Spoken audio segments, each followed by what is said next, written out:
everyone to the semi-final round of the 2006 National Championships. Allow me to introduce the panel. We have co-tab director Arthur Traldi from William & Mary, from University of Chicago, Dick Steinberg, from MIT, former North American champion Pat Nichols, from Fordham, judging director Mike Blumenthal, from Harvard, Yair Eisenman, from Harvard, current defending champion for 2 more rounds, Alex Blankenship, and I'm, well, not defending. He will win this round. National champion for 2 more rounds, and I'm Story Clayton. And without further ado, I'd like to call this House to order. Call upon the Right Honorable Prime Minister Rory Gillis to open the round on resolution of his chamber.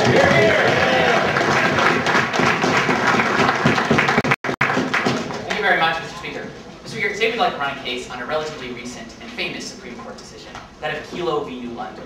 Prior to Kelo v. New London, it was ruled that the taking clause in the Constitution authorized the government to take land from private individuals with compensation only if that land was then to be used by the public, only if there was a public use. So the government could take land to build a road, build a government hospital, any government facility that was a government-run operation, so that the property would then be government public owned.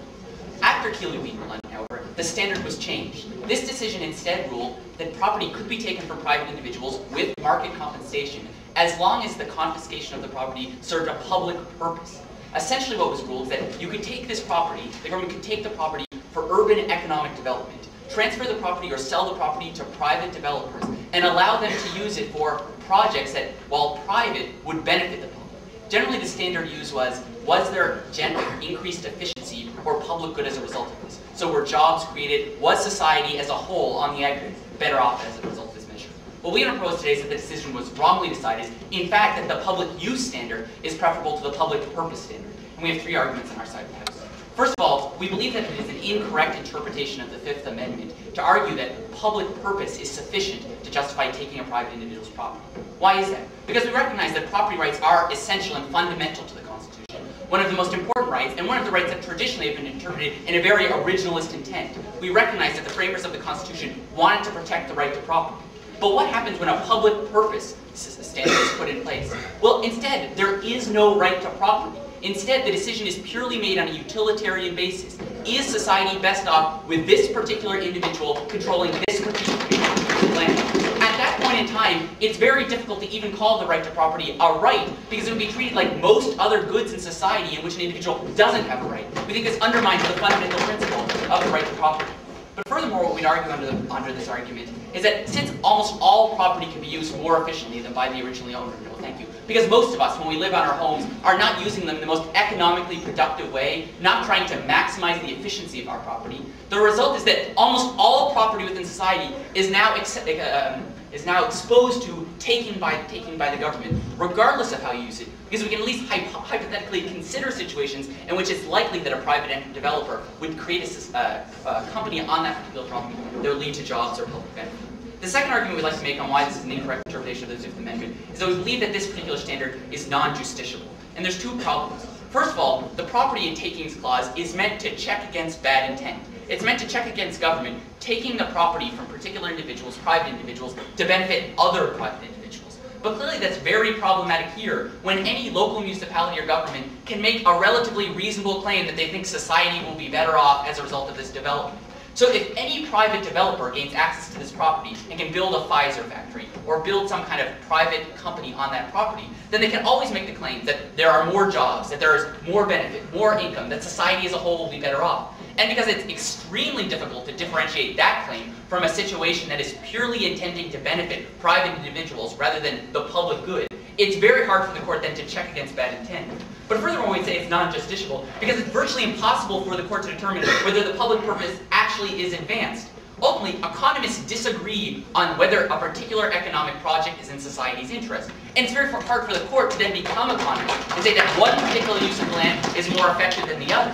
Given that there is not unanimity within the economic community, it seems particularly difficult that the Supreme Court will be able to make a decision, come to an agreement, in particular because they're not economists. But on that point. Well, that's true for all sorts of complex legislative decisions, like, for instance, creating districts and gerrymandering, and yet we have intent rules in place for those things. Why would we not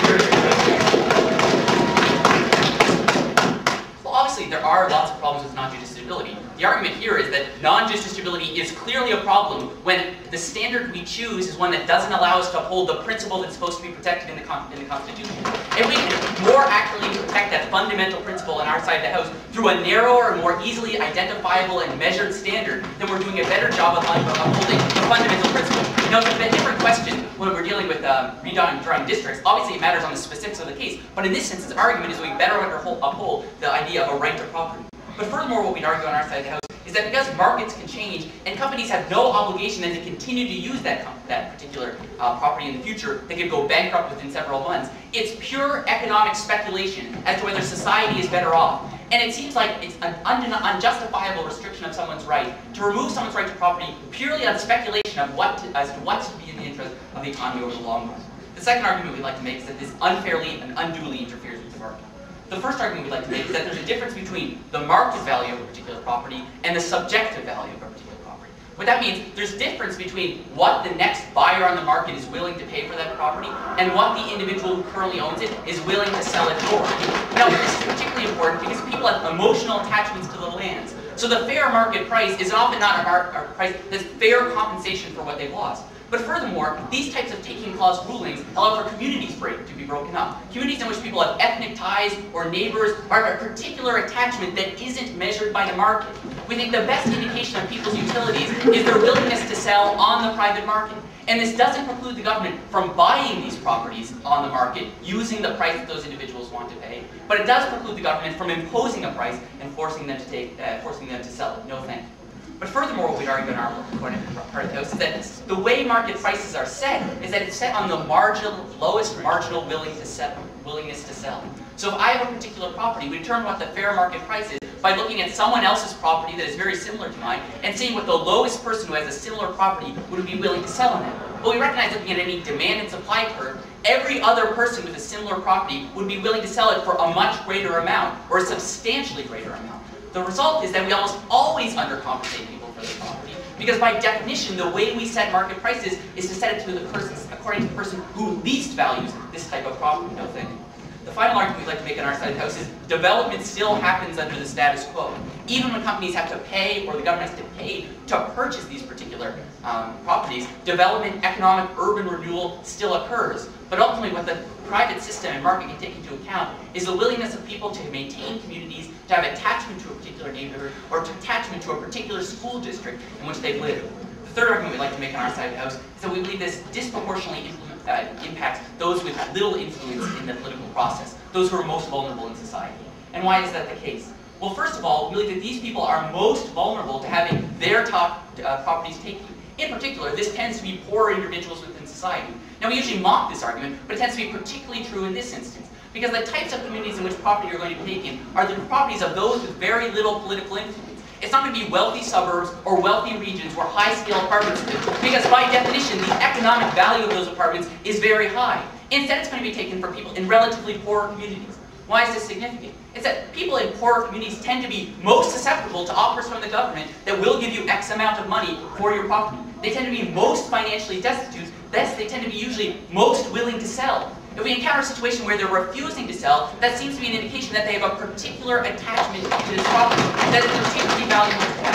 And it seems like in this situation we should respect it. But furthermore, this seems like a type of standard that can be easily abused merely to advance the interests of one group of society, those who tend to be wealthy or those who tend to disproportionately impact from these type of economic measures. Since we tend to see that a property will be taken from the poor, it will be used to create jobs that often the poor won't be able to use. We see the rights of one segment of the population being used to achieve benefits for another part of the population. And the important thing to note is that these benefits typically aren't fungible, so they don't come back to the people who have had their property taken as compensation. And we think that's not a justifiable reason to deny someone's rights. So therefore, because we believe there's an incorrect interpretation of the Fifth Amendment, because it interferes with a better mechanism for promoting economic development, because it harms the poor, so we're proud to propose. Prime Minister of brief remarks now calls on the Honourable Leader of the Opposition, Jon Bateman, to construct the Opposition case.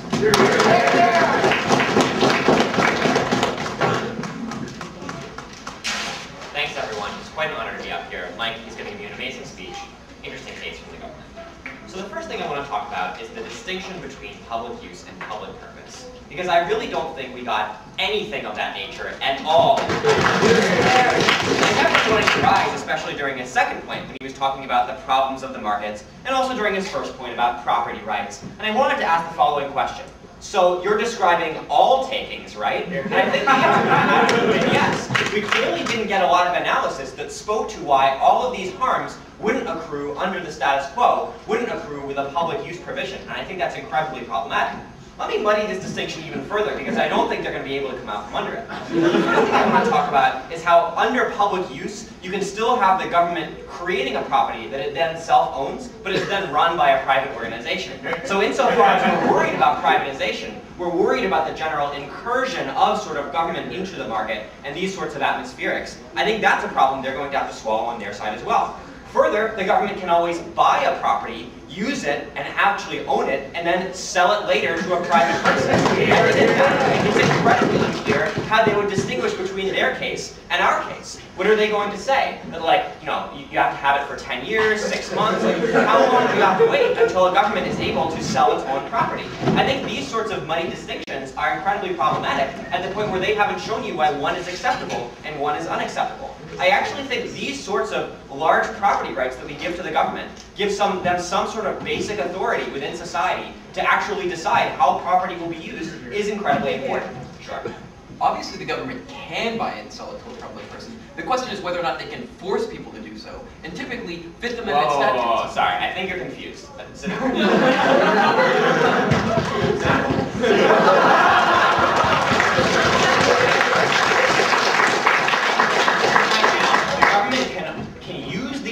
Clause to exercise eminent domain over a property, then own that property and exercise it for a public use, then later sell that property to what you guys are worried about. I think that's an incredibly problematic problem. So the other thing I want to say into this is that there just doesn't seem to be a philosophical distinction. But all the time we give the government a sort of authority over the economy, civil society, I think even the ways in which we give the government authority over rules of exchange, right? The ways in which properties can be exchanged in an economy, or zoning laws, these sorts of things. All the time we use these sorts of allowances to the government, to civic authorities, to say we're willing to erode property rights for things like public purposes. And we generally don't say, for instance, if a zoning law actually destroys the value of your property, then it can only be for a public use. We think if that's acceptable, then they've never offered us a philosophical distinction. I don't think that's what. So the second thing I want to discuss is the public. And I guess I want to talk about public purpose after this. Because I really don't think they've really contemplated the problems of economic deprivation.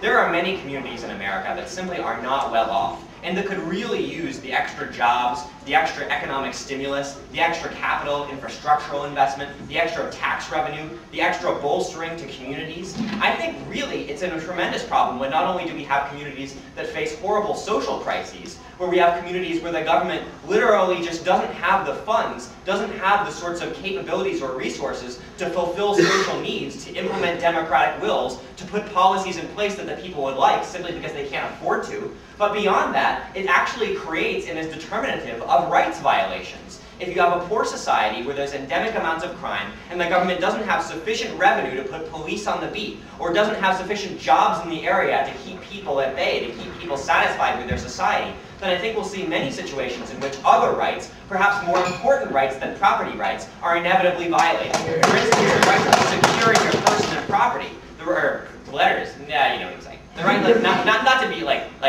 mugged on the street, as like Mike and I sometimes are in the streets. Let's say like Baltimore, you know, poor communities, great places to do these things. And I think at the end of the day, they have to have a really compelling reason why we shouldn't devalue, why we should devalue these public purposes, and why we should say the public doesn't have an essential right, either through democracy, through this kind of democratic calculus and this values calculus that we all convoke as a people, but also beyond that, the idea that we have to balance other rights, and that fundamentally, in some places, the rights balance will come on the side of taking a property and giving it to a private organization, which is almost inevitably going to be more efficient than a government organization, but certainly in some cases will be, and that's all that I think we have to say to make Kelo a justified case.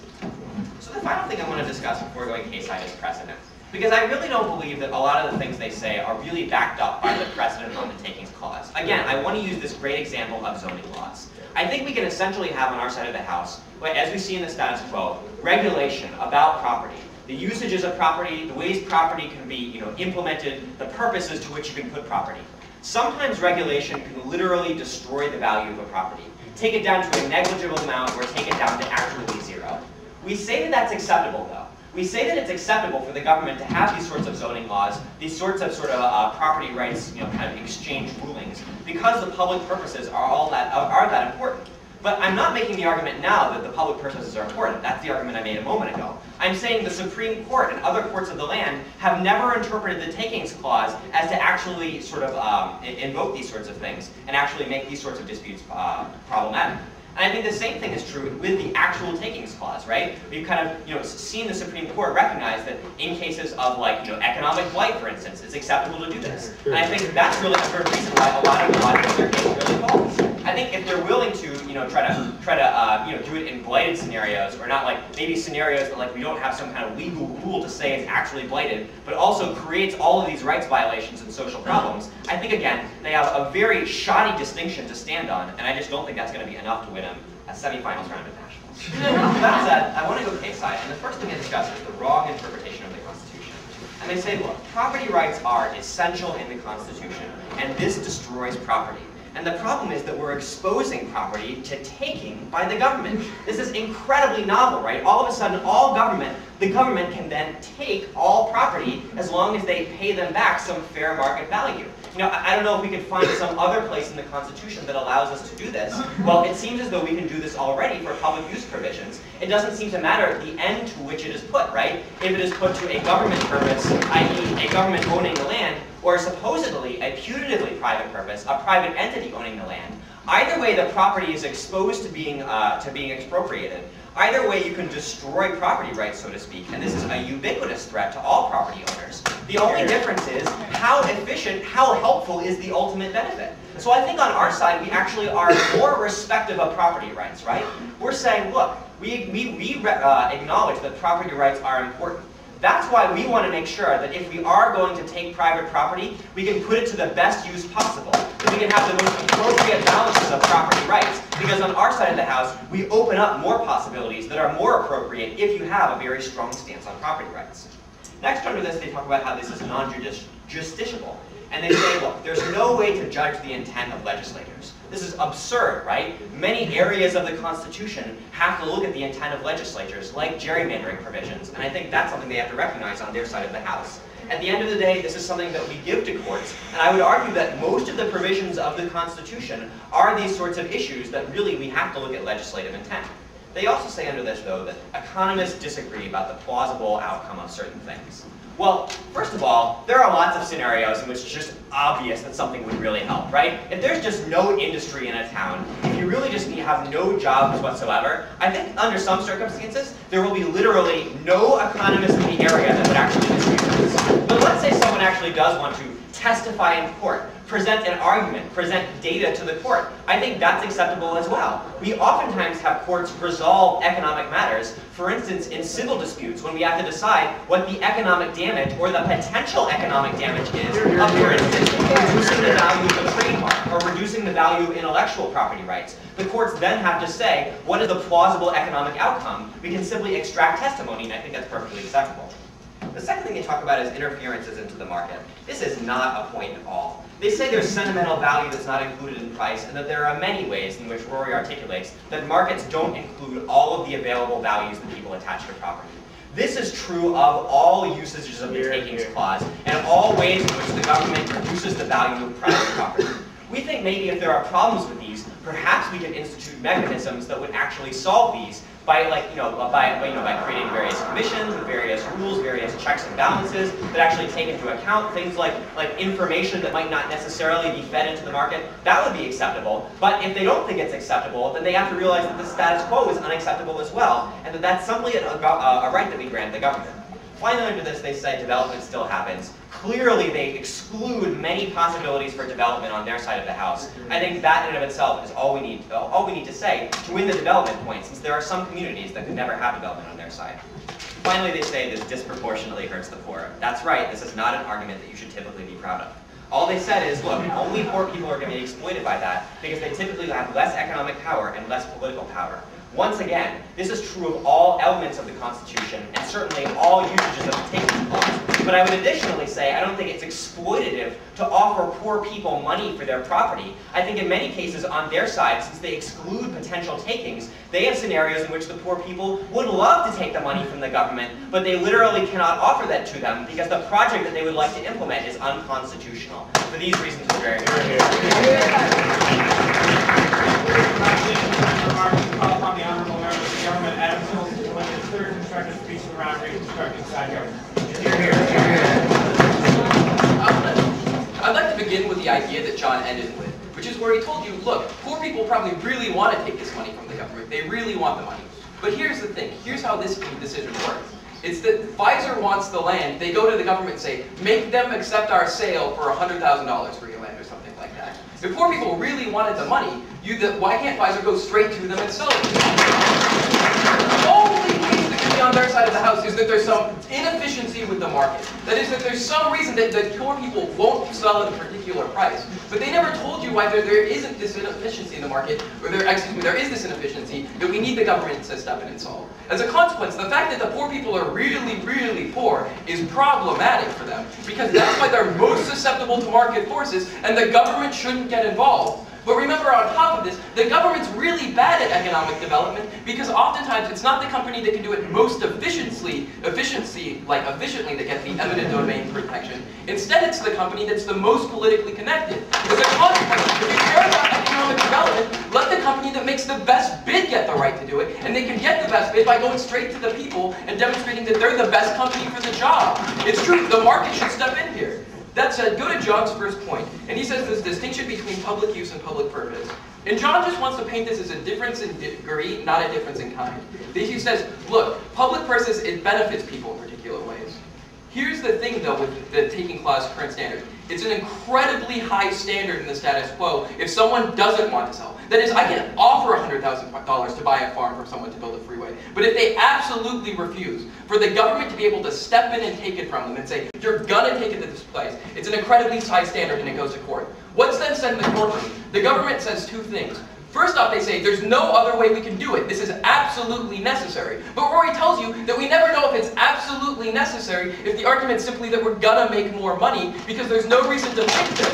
But additionally, they make it an incentive that the company would never actually try to negotiate with individuals. They would go straight to taking eminent domain. This is problematic. No, thank you, John. Because if they can go to the government and say, force everyone in the poor of all 100 of these poor people to sell to us for $100,000 because we have a purpose, they would do this instead of negotiating because the negotiating drives up prices for the reasons that Rory's telling you that the market value is never fair value of what people should get to it. This is problematic because it makes it so that poor people can't speculate on real estate and they don't get the market benefits that the rich enjoy. This is problematic for them and they're losing on this again. The next thing that John tells you is that they can hand it over to public use immediately. Here's the fascinating thing though. If the government seizes your property and they met this incredibly high standard to seize your property and then hand it open to open up like a pharmaceutical plant, which is what was up for debate in Kelo, here's what you do. You take their ass to court and say they violated my Fifth Amendment rights if they handed it over right away. If this only argument then is that like 30 years later you can sell it for another reason, it's true that it's bad that like you can't then get your property back retroactively. But the government has to demonstrate they need it for a purpose. The purpose is never going to be, we need your land no matter what for this exact like 10-minute period. It's going to be that we're building a freeway or a water plant. So even if they hand it over to private use, it's still serving a public use, which is a necessary service, which is a high standard, not economic efficiency, which rises and falls with ebbs and flows. Sure, John. I'm not sure. No, sit back down.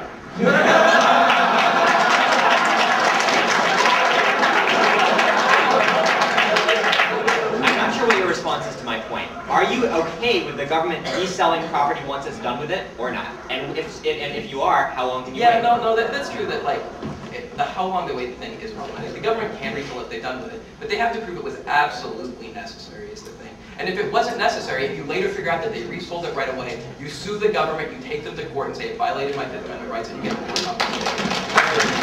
The next thing that he makes is zoning laws, and he says that zoning laws can destroy the value of property. Here's an interesting point though.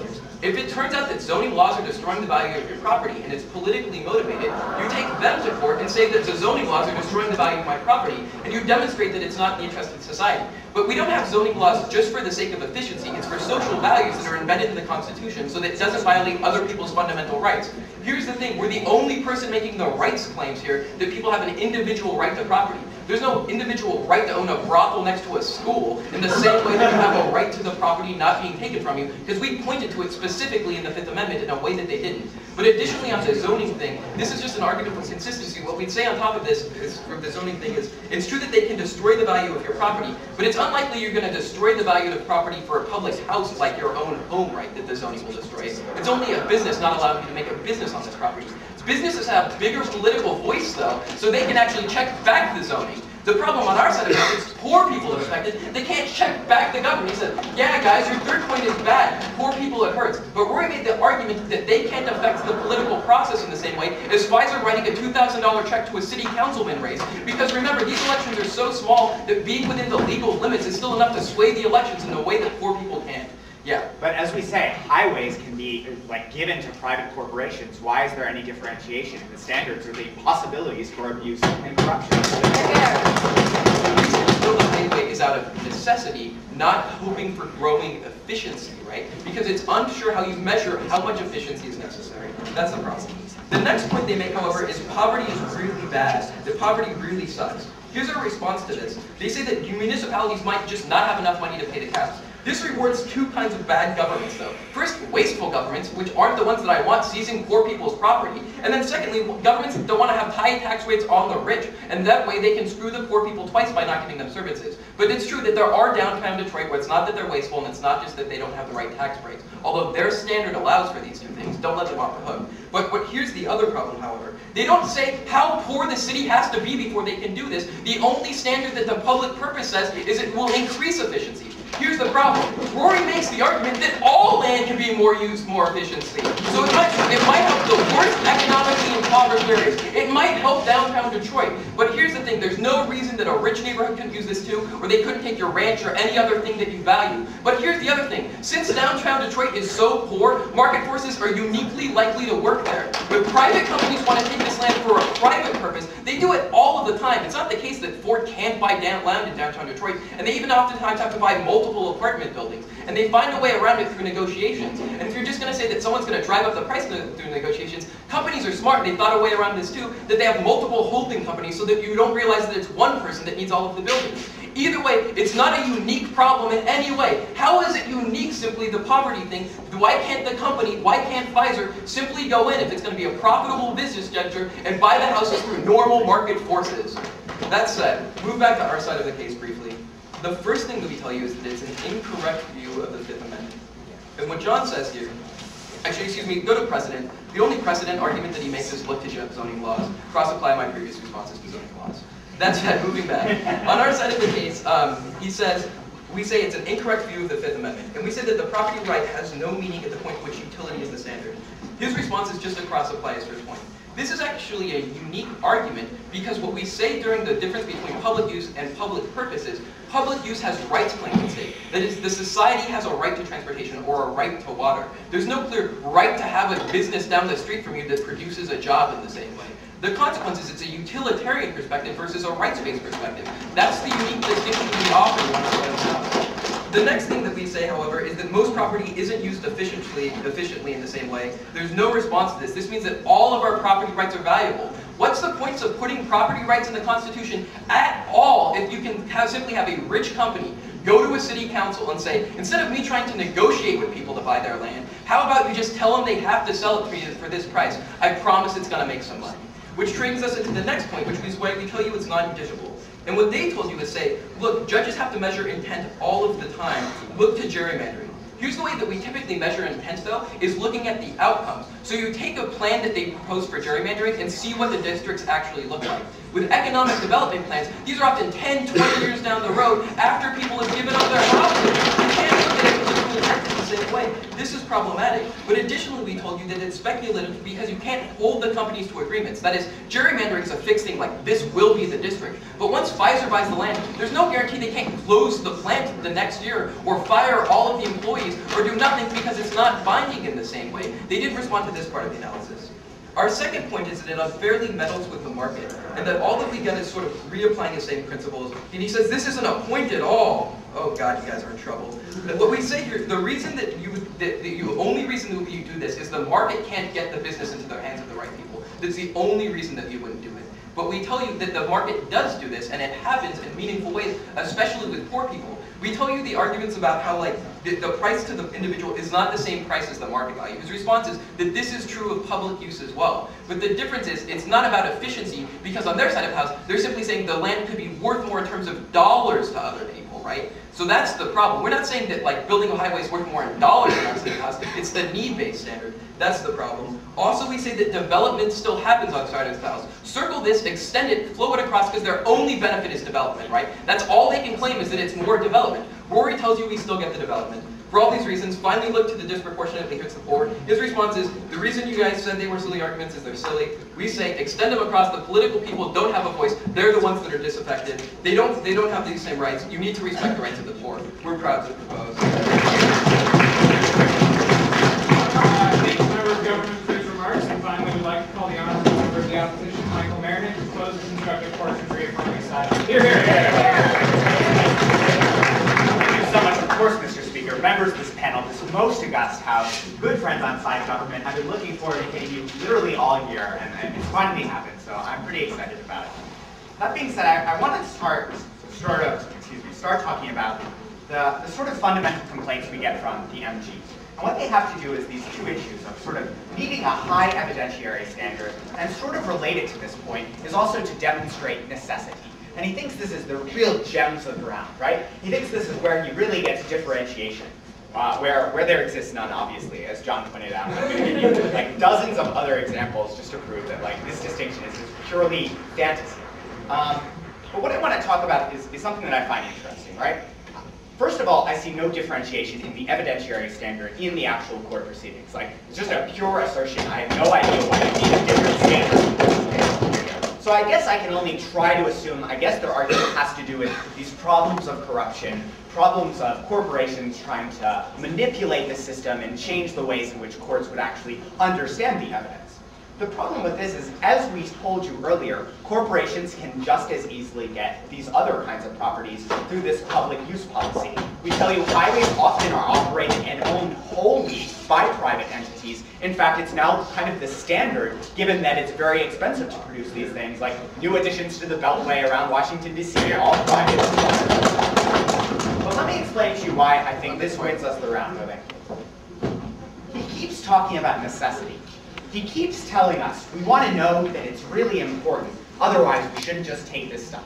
And it's really hard to interpret the economic data, etc., etc. The problem is we actually have a much higher standard of necessity. Recognize on that side of the house, their standard of necessity is also pure fantasy. Because the standard they've given us is public use, that the public would be able to use it. This doesn't prohibit highways that go to nowhere, or highways that take areas with no justification for taking it based on necessity. We can just say, now compound this, no thank you, compound this with government's arguments about how corrupt officials can buy people off, how there can be kickbacks, how there can be all these other things, and now we can build roads to nowhere all over the place if we really think that's the problem. In fact, I think it's much better for these corporations, if they want to get money out of the government through this way, to at least try to demonstrate that there's some kind of economic contribution to the society that would in some way actually uphold all the rights violations John talks about. So it's the case right now that if the government wants to take your land and build a road to nowhere, they take it to court and they have to say whether or not it's necessary. Don't you think with these wasteful projects like roads to nowhere, that the court can figure out probably not necessary, right? First of all, I don't know that's true. That's certainly not given any. The standard was public use. That's what we're using. Even if that is the case, then they get no advantage over us. You have the same problems of economic forecasting or art forecasting. It seems a lot more difficult than economic forecasting, since there seems to be a lot more economists out there than like people forecasting how many cars go on certain roads or the effect on traffic. So recognize, again, no distinction, no differentiation, no improvement on their side of the house, just all their harms compounded over and over. And I think this is really important, right? Because we talk about all these problems with actually, what happens when there are other ways to infringe upon this right to privacy, and essentially how it's just not that important. And the only thing he tells us in response to this is this idea here. When he says, look, essentially, he's making the argument that, you have to, sorry, where are we? I don't know, something about taking people to court and, sorry, I understand here. He says you could take someone to court and say, well, you violated my right to this. This was poorly upheld, etc. But what Jon tells you and never has responded to is that zoning regulations, as regulations, don't come under takings, so they're not privy to the protections. Also, we don't have to talk about takings. We don't have to talk about zoning. Let's talk about property taxes, right? When property rates skyrocket, that's a tremendous problem. Shifts huge people out of, like right now in Washington, D.C., pushing like everyone out into Prince George's County. That's an infringement in some sense on these rights. And the government can just raise taxes and be like, I want you to have to leave so that you can't pay your taxes. We can just raise these taxes and infringe thusly on private property rates as well. But there's more than that, right? Let's say I build a highway through Beverly Hills. What does that do to property rates? Again, damaging dramatically the value that's related to these problems. Again, I just don't think there's really any valid distinction here. I'm really curious as to what the problem here is, especially since it's only necessity and evidentiary standards. That's the only philosophy we're ever really given from side government. And again, that doesn't take us very far. At the very best, it takes us right back to where we started.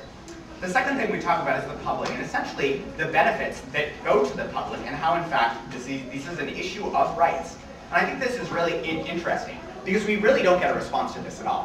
What Jon tells you is that property rights are not the only rights at stake in this round, that there are a whole lot of other rights, much more instrumental rights. Government has no way to protect for these things. And I'd simply say there's another right related here. Just a right of a society, a community, an elected official group, like a group of governance, to in fact be able to orchestrate economic policy in a way that's beneficial to their own constituents.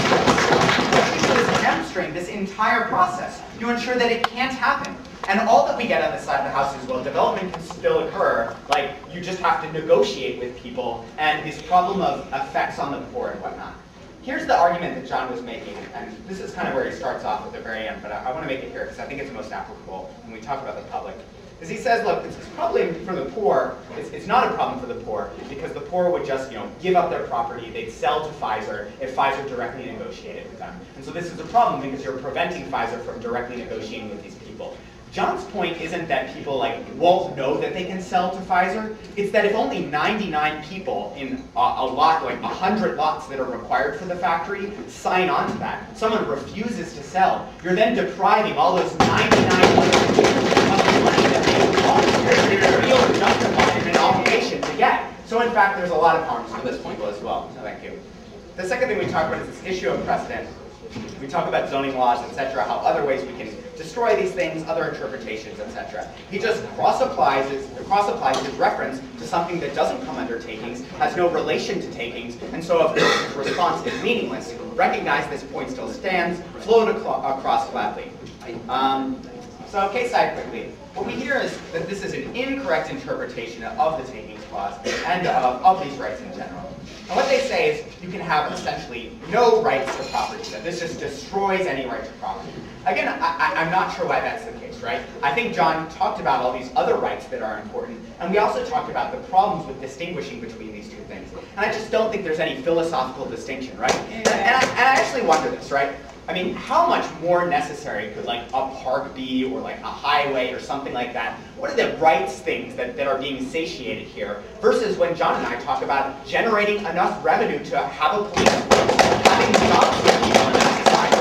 So I just don't even think it's that important for this public use standard to exist. I think it's much more preferable to have this economic-based standard, which at least in some meaningful way represents utility to people, the benefits to society at large, rather than this nonsensical standard of what happens, when you just if people use it or not. Sure.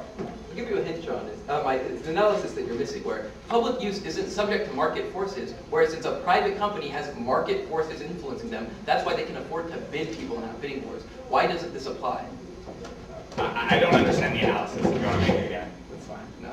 Okay. He talks a lot about market forces. I think we've explained why market forces are related to these other things, to the other kinds of things, since private corporations can own highways as well. So I'm not really sure what the differentiation is. A highway can be a very profitable enterprise for a certain kind of corporation. See Virginia, again, see Northern Virginia. I'm sure UVA back there is familiar with this.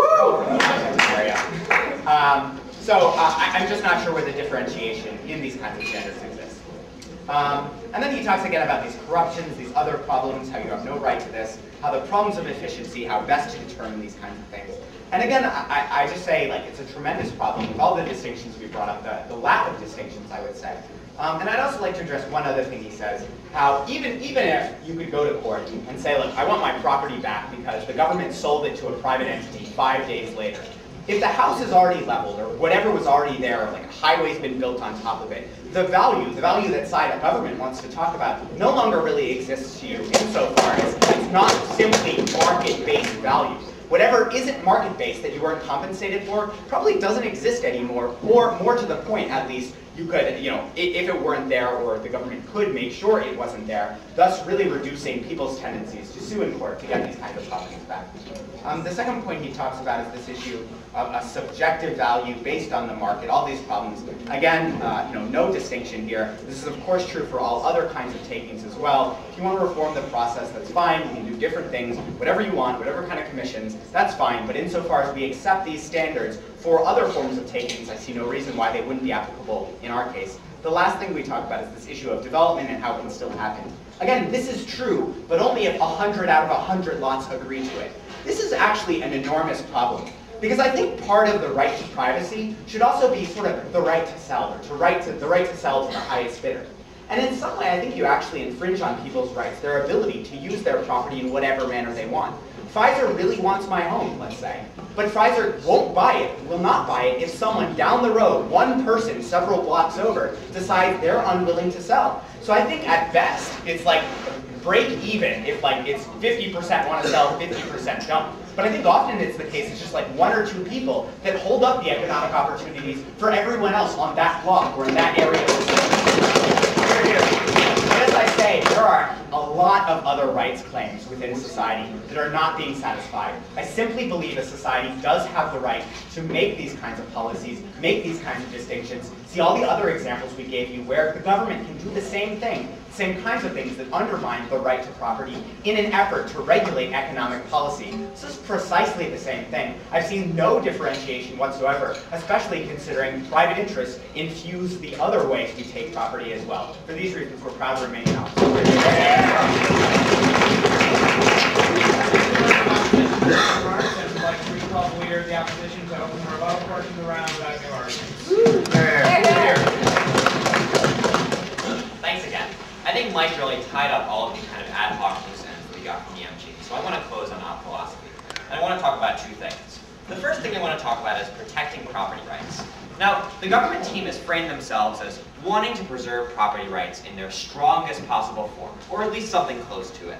They want to say that property rights really exist. And I don't just mean really exist, but really, really exist. That you really shouldn't infringe upon them unless you really got to.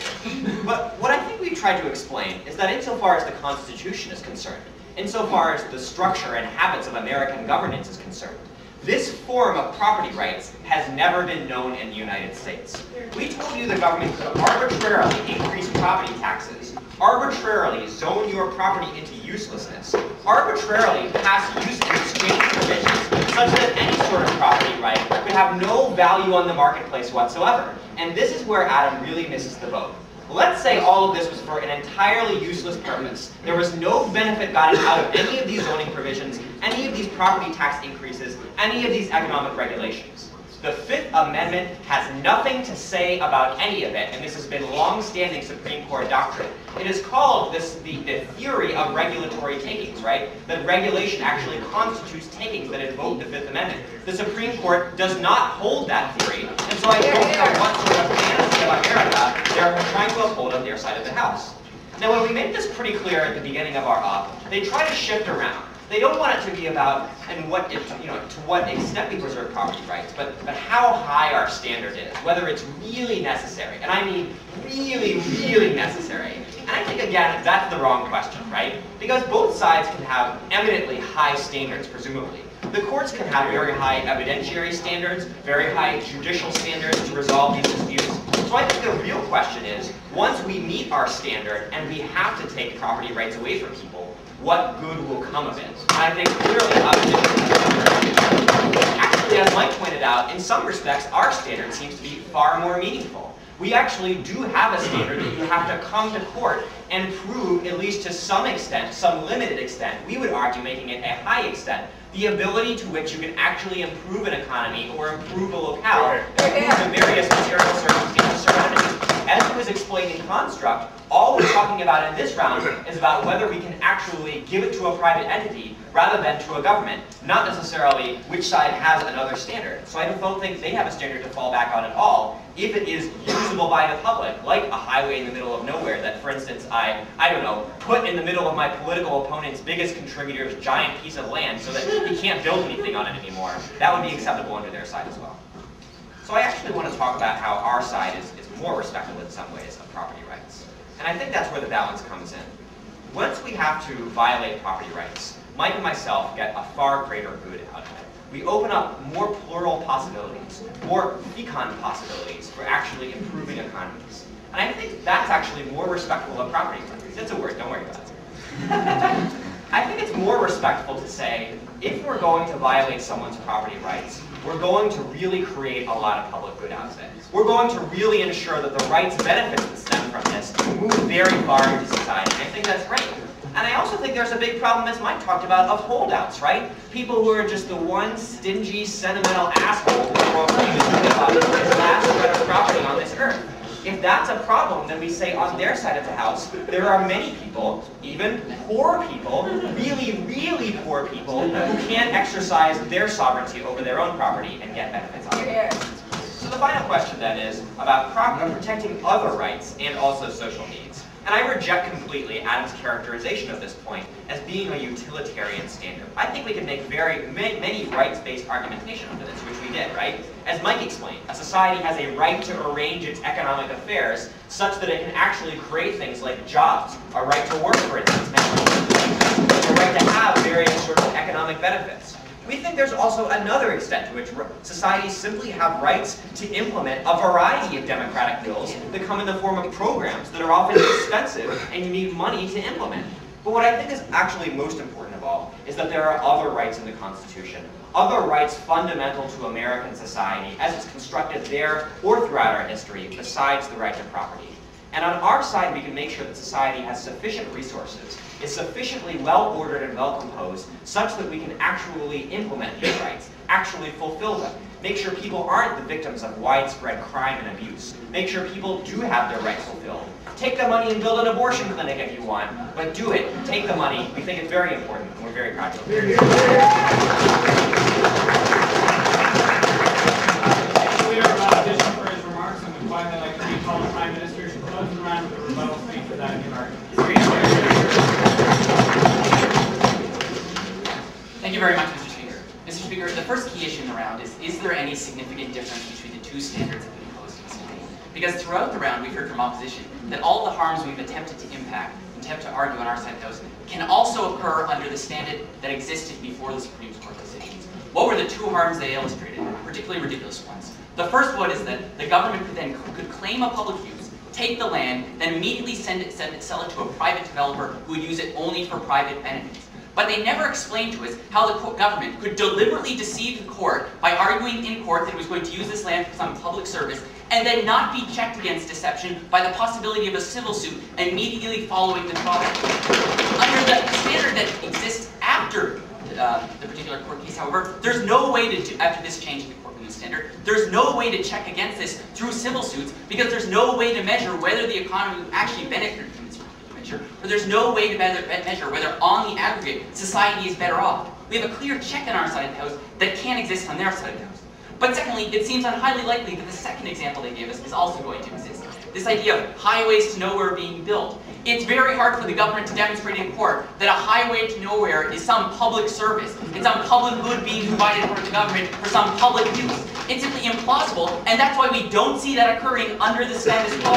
Both of these charges simply don't exist, but they clearly can exist under their standard. And why is that? Because they've never demonstrated how their standard can be justiciable. They've never demonstrated to us how we can analyze in the court, in the hearing, before or after, whether the economy will be better off. We pointed out that the experts on the subject, economists, disagree whether it's better to locate a Pfizer factory in the urban core or in some suburb outside the city. It seems particularly implausible then that the court is going to be able to say, we have the answer, we know, and we can rule on this in protecting people's constitutional rights. What's more likely to happen, the court will rule this non-justiciable. And then even if their standard, ideologically, in theory, captures our intuitions best, it won't be able to check against abuse at all because it will be non-justiciable. The point we made in response to a point of information they raised in this debate was even if we can't get the best theoretical standard, it's better to have a standard that we can implement, that we can enforce in the court, because that checks against abuse in the way that an ideally perfect theoretical standard that is non-enforceable can't. The second key issue in this round is, what are the rights at stake? The argument we get from them is that there are other rights at stake here that are going to be benefited. But they never give us any indication of how you measure these other rights, or how these other rights are going to be directly protected by some kind of Pfizer factory putting in place. We see a difference between the public use and public standard situation. We see a right at stake when you're building a school for a public use, provide a right to education, but we don't see that in putting a Pfizer factory in one particular neighborhood as opposed to another neighborhood. Obviously, there are benefits to some extent, but there's a further difference. It's that the rights we're protecting are constitutional rights, while the rights they're protecting are simply ones that society on the whole will be better off. We might have a somewhat more safe society. But clearly, to that marginal difference is not protected in the Constitution in the way the fundamental right to property is. But furthermore, what we say is that this essentially eliminates the right to property, because all that's required to remove this right is utilitarian justification, and a utilitarian justification with essentially no check placed upon it. As a result, we can classify this the same way as we would any other privilege in society. It clearly can't be classified as a right to property, if the government can take it because it believes society would be better off by doing so. That's clearly not consistent with the original intent of the Fifth Amendment. That's not why we enshrined a right to property in the Constitution. Otherwise, we would have just left it to the democratic process, like any other distributional decision in society. The third issue in this round is, who does economic development better? Can the market resolve many of the problems they proposed on their side of the house? In fact, I don't think not only do I think the market does a better job of what they're proposing, but I think in fact their proposal fundamentally harms the market mechanism, because it disincentivizes companies from negotiating in the first place. It makes politics the #1 way to create economic development and the #1 way to create change, rather than market forces and the economy. What we pointed out throughout this round, and they never responded to, is the market traditionally has done a much better job of developing economies, of creating economic growth, than any planned government intervention can do. But furthermore, it seems problematic when we look to the new argument we heard in the member opposition speak, this idea of holdouts, that only one person will hold out, which will prevent any development from occurring, any mass development that requires many properties. But we see that private companies do overcome the holdout problem all the time. First of all, they do things such as have dummy companies buy the property, or not announce to everyone that they're going to buy each property for a collective enterprise, so people aren't going to be suspecting that there's a holdout potential. But secondly, what's relevant is that these individuals that we're dealing with that are going to be most affected by this case, those in poorer communities, are the most likely to sell anyways because they're under economic duress, because they need the money, so it is easy to resolve in these situations by offering people fairly generous settlements. The alternative on their side of the house is you go through the political process and offer people the lowest possible settlement possible. The final argument we'd like to point out on our side of the house in dealing with this idea of who does best is that ultimately our system allows the taking into account of preferences that aren't reflected in dollar prices. Ultimately, the subjective value of living in a community, or living in a Chinatown or some area where there are people of your own ethnicity, or living in a particular school board. Even though that's not reflected in the lowest price that anyone else with an equivalent property is willing to sell at, it is reflected in the own utility you receive. The market system takes into account the utility of all individuals in a way that politics cannot. It says that if I'm not willing to sell this for $10,000 because I get $25,000 of benefit, then society is better off if we don't take away $15,000 of net benefit. And that's exactly what happens in the market system. We aggregate different utilities by allowing people to sell and buy at the prices that they support and that they feel truly reflect the utility of the property that they own. So we see a better model for economic development. We see better protection of constitutional rights. And we see a justiciable standard that can be enforced. For those three reasons, we're proud of it.